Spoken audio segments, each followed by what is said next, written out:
Salam dostlar, MAGE baxırsınız. Son illərdə xaricdə təhsil almaq minlərlə gəncimizin xəyalına çevrilib. Bəs bu yol doğrudan da göründüyü qədər asandımı?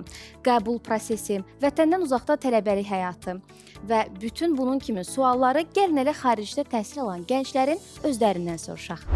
Xaricdə təhsil alan gənclər qonaqlarımızdır. Studiyada Xəzər Universiteti Dünya Məktəbi IB koordinatoru Ayda Tinayeva, Əmək və Əhalinin Sosial Müdafiəsi Nazirliyinin əməkdaşı Murad Teymurovdur. Dostlar, xoş gəlmisiniz. Xoş gördük. Bizə ilk növbədə ilkin sizin haqqınızda bilməli olduğumuz məlumatları verək zəhmət olmasa. Burada hansı təhsil müəssisələrində oxumusunuz, hara getmisiniz oxumağa və hansı ixtisaslar oxumusunuz və niyə getmisiniz? İlk öncə dərin təşəkkürümü bildirirəm dəvətiniz üçün. Mən burada bakalavru Azərbaycan Dillər Universiteti İngilis dili müəllimliyi üzrə bitirmişəm. Daha sonra isə dövlət proqramı ilə University College London, UCL-da təhsil menecmenti bizdəki alternatividir, amma təhsil liderliyi, educational leadership-də ingiliscəsi dövlət proqramı ilə magistr oxumuşam. Hal-hazırda da siz təqdim edədiniz iş yerimi IB koordinatoru kimi buradakı özəl məktəblərin birində fəaliyyət göstərirəm. Murad sizi? Mən bir neçə əslində xarici təhsil müəssisəsində təhsil almışam. Azərbaycanda Azərbaycan Dövlət İqtisad Universitetində sabah qrupları çərçivəsində bakalavr təhsilimi yekunlaşdırdıqdan sonra Azərbaycan Prezidenti yanında Dövlət İdarəçiliyi Akademiyasında birinci magistratura təhsilimi başa vurdum. Dövlət idarə etməsi üzrə fərqlənmə ilə bitirdim. Ondan sonra isə fikirləşdim ki, təhsilimi xaricdə davam etdirmək lazımdır. Mənə daha faydalı ola bilər. Ona görə ilk öncə İtaliyanın Sapienza Universitetində menecment üzrə magistratura təhsilimə başladım. Həmin universitetdə təhsil aldığım müddətdə həmçinin bir neçə mübadilə proqramlarında iştirak etmək şansım oldu. Bunlardan biri də Çexiyanın məşhur Çarles Universiteti olmuşdur. Həmçinin Rumuniyada da bir neçə universitetdə həmin proqram çərçivəsində mübadilədə iştirak edə bildim. Daha sonra isə dövlət proqramı elan olundu və fikirləşdim ki, mənim əvvəlki arzum olan Amerikada təhsildir, bununla reallaşdıra bilərəm və müraciət etdim dövlət proqramına, uğurlu oldu və sonuncu təhsilimi Amerikanın məşhur Chicago Universitetində Dövlət İdarə Etməsi ixtisası üzrə dövlət proqramı əsasında başladım və 2025-ci ildə həmin universiteti fərqlənmə ilə bitirməyə nail oldum. Murad, ümumilikdə təhsilə nə qədər ilinizi ayırmısınız? Bir neçə il ayırdım. Məncə təhsil, yəni davamlı olmalıdır insanın ömrü boyu. Həm iş təcrübəsi də oldu, həm təhsil, hər ikisi birlikdə. Məncə faydalı oldu həmin illər. Bilirsiniz, indi ən mübahisəli mövzulardan biridir. Bir diplom kifayətdir, əsas praktikadır, təcrübəyi bilikdir filan. Yəqin ki, o fikirlə çox da razı deyilsiniz. Nəzəriyyəyə daha çox üstünlük verirsiniz. Nəzəriyyə. Mən ümumiyyətlə iş təcrübəsi də az deyil. Yəni mən çalışdım iş təcrübəsi ilə balanslaşdırım. Məsələn, Chicago Universitetində təhsil aldığım müddətdə həmçinin universitetdə tədqiqatçı, assistant lecturer, müəllim köməkçisi, professor köməkçisi kimi də fəaliyyət göstərdim. Həmçinin orada hüquq məktəbində, Chicago Universitetinin birisi məşhurdur, hüquq məktəbi Barack Obama məsələn orada tədris edib. Orada məsələn, orada da tədqiqatçı və imtahanlarda nəzarətçi kimi də fəaliyyət göstərdim. Həmin Barack Obama məsəl kimi məşhur şəxslərin olduğu auditoriyada siz mətbəxin içinə də girmisiniz, belə demək olar. Çalışdım ki, hər tərəfli, yəni dövlət proqramı bizdən gözləntiləri var. Azərbaycanı təmsil edirik orada. Mən də çalışıram əlimdən gəldiyi qədər layiqincə təmsil edəsiniz. Müxtəlif təhsil sistemləri ilə qarşılaşmısınız Azərbaycandan gedəndən sonra. Necə fikirləşirsiniz? Sizi ən çox təəccübləndirən bu ola bilməz dediyiniz bir sistem olub? Ola bilməz dediyim yoxdur. Daha çox mənim ən yüksək magistr təcrübəmdən deyə bilərəm ki, mənim ən çox xoşuma gələn daha çox tədqiqat yönümlü olunmasıdır ki, sizi tənqidi düşünməyə, fərqli düşünməyə sövq edir təhsil sistemi. Və eyni zamanda universitetin yaratdığı digər imkanlardır ki, məsəl üçün siz sahibkarlıqla bağlı proqramlarda iştirak etmək istəyirsiniz, deyək ki, sizin təhsilin digər sahələri ilə marağınız var, deyək ki, psixologiyaya marağınız var, inklüziv təhsilə marağınız var.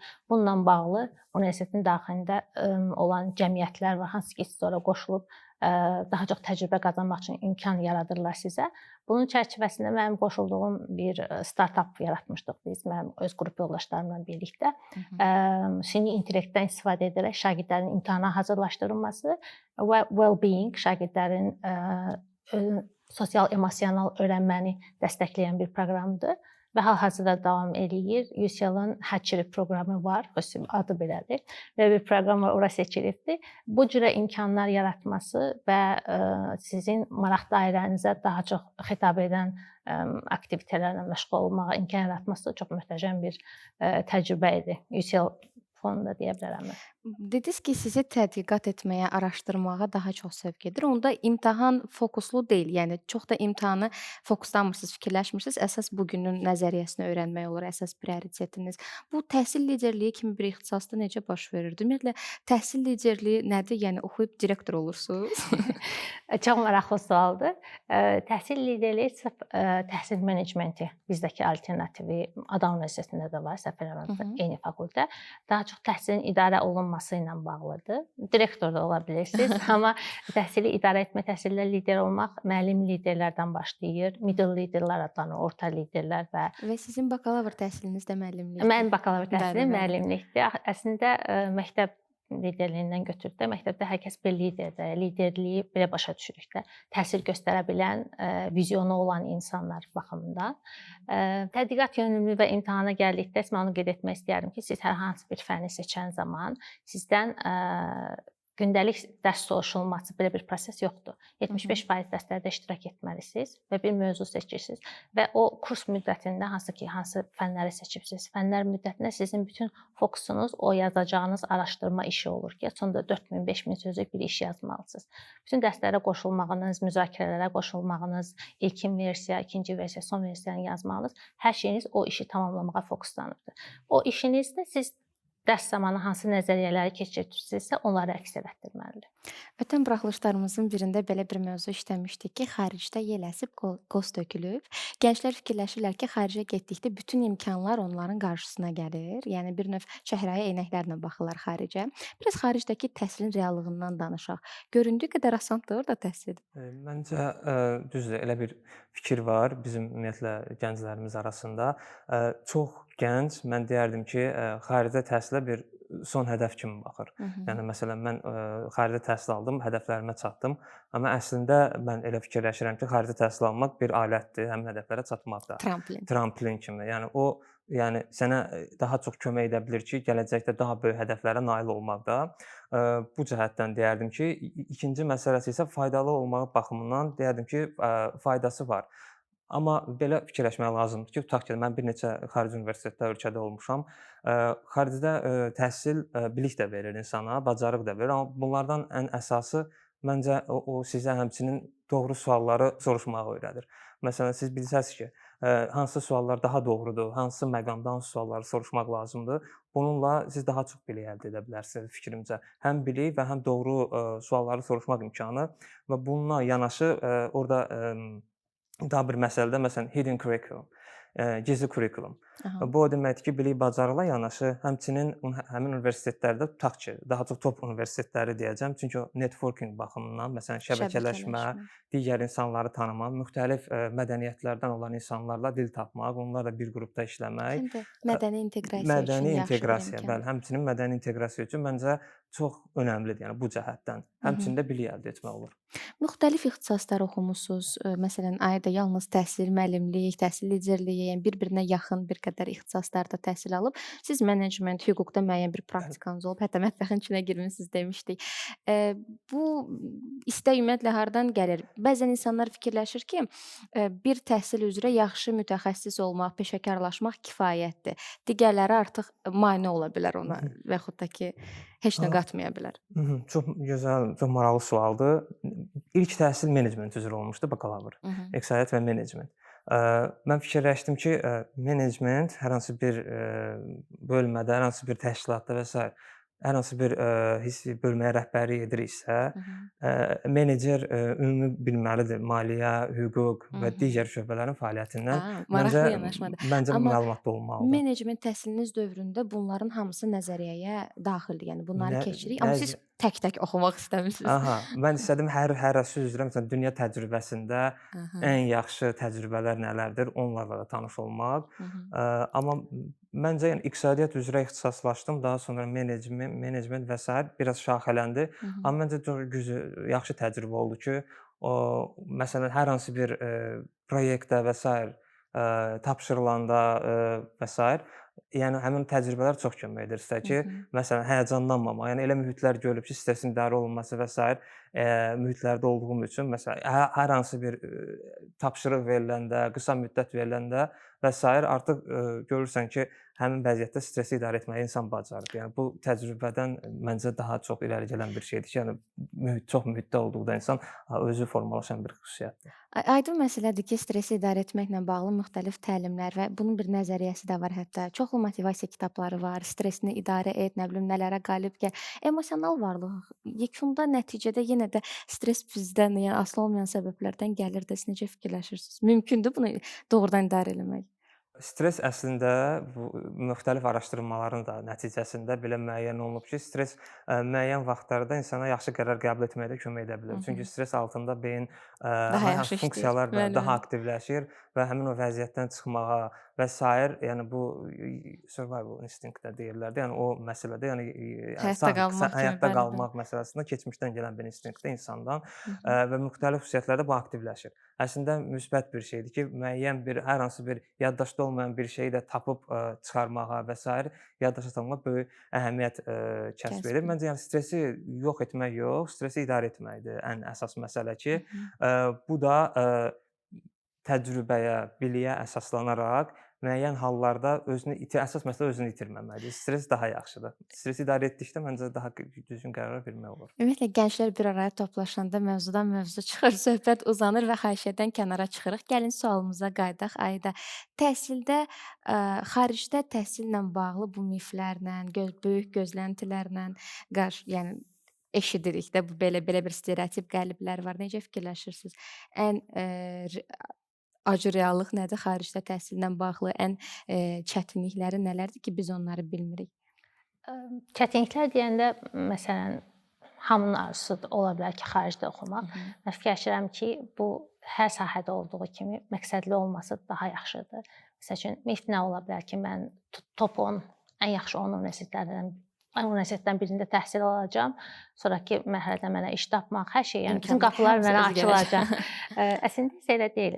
Oxuduğunuz universitetin adından daha çox hansı ixtisası oxumaq istəyirsiniz və nə üçün oxumaq istədiyinizi qabaqcadan dəqiqləşdirməlisiniz. Çünki universitet həddindən artıq çox imkanlar verir və siz hədəfinizi, hara çatmaq istədiyinizi bilməyəndə bu sizə heç də yaxşı nəticələr gətirmir. Sonda bilmirsiniz ki, hədəfinizə çatdınız ya da yox. Mən deyərdim ki, bu mif olaraq ki, ən yaxşı universitet, reytinqdə ən yaxşı olan universiteti seçməkdənsə nə olmaq istəyirəm, hara çatmaq istəyirəm, ona qərar verib planlı şəkildə işləməsi dünyanın istənilən universitetində eyni nəticəni əldə etmək mümkün olar. Dostlar, kifayət qədər bahalı ölkələrdə təhsil almısınız. Xərclərinizi necə qarşılayırdınız, işləyirdiniz orada? Məndə dövlət proqramı idi, full time, yəni tam ştat oxumaq olduğuna görə dövlət proqramı xərclərini də başlaması üçün təhsil xərcləri və sizin yaşam xərclərini ödəyir. Amma bu biraz da yaxşı pulun idarə edilmə bacarıqlarınız olmalıdır ki, daha öncə sizdən öncə getmiş tələbələrlə deyək ki, sizə əlaqə saxlayırsınız, onlar sizə məsləhətlər verirlər. Məncə dövlət proqramının da belə bir funksiyası var. Dəstək göstərirlər sizdən getmədən öncə görüşlər keçirilir, məlumat verilir ki, nəyi necə etmək olar. Sessiyalar və s. Bəli, amma London həqiqətən də bahalı şəhərdir. Amma məsələn təhsil xərcləriniz, yaşam və s. bütün bunlardan kənar digər xərclərinizi ödəmək üçün yəqin ki, artıq bir işə girməli olursunuz. Mən işləməmişəm. Yəni onlayn gördüyüm işlər vardı. Universitetdə olan dediyim kimi o startapdır, digər işlər vardı, amma belə payment, ödəniş olan bir işdə işləməmişəm. Yəni ki, bunu dövlət proqramı bütün bu xərcləri qarşılayır və bunu ödəmək mümkündür. Murad, sizin maliyyə məsələləriniz necə? Hə, düzdür. Mən də sonuncu təhsil dövlət proqramı çərçivəsində almışam, amma Sapienza Universitetinə İtaliyaya ilk dəfə getdikdə düzdür, orada da Romanın elm və tədqiqat naziri tərəfindən İtaliyanın təqaüdə layiq görülmüşdüm. Həmçinin orada Sapienzanın öz təqaüdünə və Erasmus təqaüdlərini əldə etmişdim, amma yenə də düzdür, yaşamaq üçün müəyyən necə deyirlər, maliyyə idarə etməsi lazımdır ki, əvvəlcədən planlaşdırmaq lazımdır. Mən kirayə nə qədər pul xərcləməliyəm, əyləncəyə və sair ümumiyyətlə və tədris materiallarına, bunları əvvəlcədən planlamaq lazımdır. Məncə ən necə deyərlər, qərar qəbul edilməsi hissəsi olanlardan biri də daha çox universitetə qəbul alınmaqdan daha çox maliyyənin idarə edilməsi hissəsidir ki, burada düzdür, ciddi qərarlar qəbul olunmalıdır, büdcəyə ciddi nəzarət olunmalıdır. Əslində bu da bir həyat təcrübəsi qazandırır insana. Chicagoda düzdür, dünyanın ən bahalı şəhərlərindən biridir. Burada dövlət proqramı çərçivəsində verilən aylıq təqaüd kifayət edir fikrimcə, amma ondan əlavə olaraq mən həmçinin təhqiqatçı və dediyim kimi professor köməkçisi kimi də orada fəaliyyət göstərdiyim üçün müəyyən əmək haqqı da Bu mənə könüllü praktika və sair deyildi. yox, mən rəsmi əmək haqqı, Çalışırdınız, əla. əmək haqqı da təmin olunduğu üçün Beynəlxalq praktikanız da var Aha, artıq. beynəlxalq təcrübə. Məncə bu cəhətdən məncə planlı oldu və maliyyə cəhətdən asılılıq daha az oldu. Amma dövlət proqramı çox böyük dəstək oldu. Yəni kifayət qədər yəni təmin edən məbləğ ödənilir dövlət proqramı tərəfindən. Həm də siz bir iqtisadçı kimi, ixtisaslarınızdan biri də iqtisadiyyat və Bəli. menecment olduğu kimi maliyyə savadlığınız mənə gəlir ki, işinizdə sizə çox İnvestisiyalara və sair fikir vermək lazım olur ki, investisiya eləyə bilirsiniz. ümumi necə deyərlər, tam mən riskli hesab edirəm investisiyaları. Çox böyük məbləğlərlə Məncə də. bəli, investisiyalardan istifadə etmirəm. Çünki bəzi bir araşdırmalar var ki, hətta deyir müəyyən araşdırmalara meymunlar belə bəzən daha düzgün investisiya qərarı verə bilir. Çünki çox yəni dəyişkəndir orada Dəyişir, hə. stoklar. Yəni ən məlumatlı olsanız belə yenə də hər hansı bir nüans gözdən qaça bilər. Hər hansı bir tutaq ki, siyasi liderin və sair sözü ilə müəyyən oynamalar ola bilər stok qiymətlərində, səhəm qiymətlərində. Amma yəni Bitcoin, Ethereum və sair kimi kiçik investisiyalar etmişəm. Müəyyən gəlirlər əldə olunub, amma riskli olduğu üçün böyük həcmdə yəni həmin bazara daxil olmamışam. Tramp bizi tez-tez şoka Bəli, salırdı. bəli, xüsusən də bəli, Donald Trumpın statları yəni çox böyük şok effekt yarada bilər stok marketlərdə, bazarlarda. Ayda bir məqama toxundunuz. Bayaq dediniz ki, top 10 universitetlərdə oxumaq heç nəyin göstəricisi deyil. Onda universitet seçimini necə etmək lazımdır? Məsələn, mənə lazım olan ixtisası mən ən zəif universitetdə də oxusam istədiyimə nail ola bilərəm? Bu maraqlı sualdır. Çətindir biraz da. Mənim vurğulamaq istədiyim məqam odur ki, yəni universitet mükəmməldir, universitet top 10-dadır deyə yaxınlaşanda, amma siz ixtisası gözdən qaçırırsınız. Siz baxın, bəlkə sizin o zəif dediyiniz universitetdə sizin oxumaq istədiyinizlə bağlı araşdırmalar var, universitet çoxlu imkanlar tanıyır. Bunun üçün ən yaxşı yol getmədən öncə universitetdə oxuyan deyək tələbələrlə LinkedIn-də əlaqə saxlaya bilirsiniz. Hətta proqramın təqdimatı ilə bağlı müəyyən sessionlar olur, sessiyalar olur, siz onlara qoşulursunuz və araşdırma edirsiniz. Mən hələ də düşünürəm ki, o fakültə üzrə ən yaxşı universiteti tapmaq və ən yaxşı araşdırma mühiti olan bir yeri tapmaq önəmlidir. Eyni zamanda gedəcəyiniz ölkədə onun havası da çox böyük rol oynayır və hər şeyə qərar verməyiniz sonda sizin oranı uğurla bitirməyinizə səbəb olur. Beynəlxalq praktikalarda olmusunuz, bəziləriniz çalışmısınız, bəziləriniz sadəcə təhsil almısınız. Yəni o mühiti, o ab-havanı görən bir gənc kimi yekunda, yəni gördüyüm kimi Azərbaycandasınız. Yəqin ki, karyeranızı da burada planlaşdırırsınız. Bəli, bu biz dövlət proqramı ilə gedəndə də bu belə nəzərdə tutulub ki, biz gedirik, 1 il təhsil alırıq, beynəlxalq praktikanı öyrənirik və qayıdıb Azərbaycana mən öz sahəmdən deyərəm ki, təhsil sahəsinə dəyişikliklər etmək üçün nəzərdə tutulub və mən deyərdim ki, təhsili məsəl üçün UCL-da oxuyub təhsil sahəsinə Azərbaycana qayıtmaq və dəyişikliklər etmək üçün çox maraqlı bir məqam və yoldur. Xüsusilə süni intellektin olduğu bir vaxtda bütün bunları nəzərə alıb dəyişikliklər etmək, təhsili daha yaxşı inkişaf etdirmək, beynəlxalq təcrübəni Azərbaycana gətirmək və tətbiq etmək üçün Gənclər siyasətinin bir yoludur. Məncə çox uğurlu bir siyasətdir ki, bütün bunları nəzərə alıblar və dövlət proqramının da bu dəstəyi göstərməsi bunu reallaşdırmasındakı payı çox böyükdür. Murad, sizin gələcək planlarınız hansı istiqamətdədir? Mən hal-hazırda dövlət qulluğundayam, bildiyiniz kimi. Gələcəkdə də əsasən dövlət qulluğunda fəaliyyət göstərməyi nəzərdə tuturam. Həmin istiqamət üzrə dövlət qulluğunda, yəni özəl sektordan daha çox dövlət sektorunda fəaliyyət göstərməyi planlayıram.